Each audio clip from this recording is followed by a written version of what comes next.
In today's video, I'm going to teach you how to access the gallery block on Squarespace. If you want to add a visual image section to your site and start customizing it with your own content, this is a simple process. Once you know where to click, I'll walk you through it clearly so you can follow along inside your Squarespace editor without getting lost.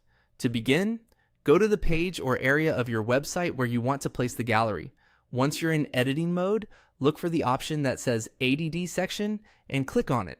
This opens the section library where Squarespace lets you insert different types of pre-built content areas into your page. This is the starting point for accessing the gallery style layout. After that, choose images.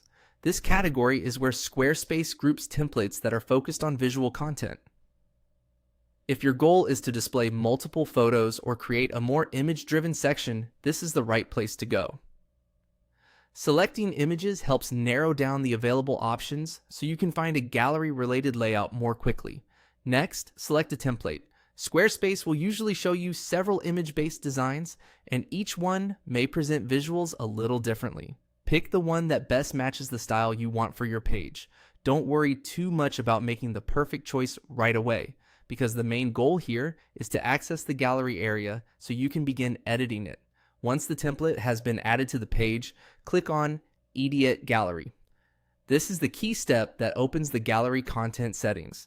Inside this area, you'll be able to manage the images currently included in that block.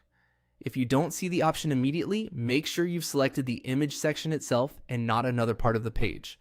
From there, you can delete the current image and add your own image. This is where the gallery becomes truly customizable.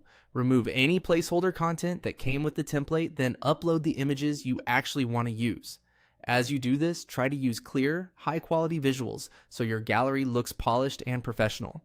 It's also helpful to keep your image sizes reasonably consistent for a cleaner overall appearance. And that's all it takes to access the gallery block on Squarespace and start replacing the default images with your own. Once your images are in place, you can continue refining the page to match your brand or website style. Follow these same steps anytime you want to add another image gallery section elsewhere on your site.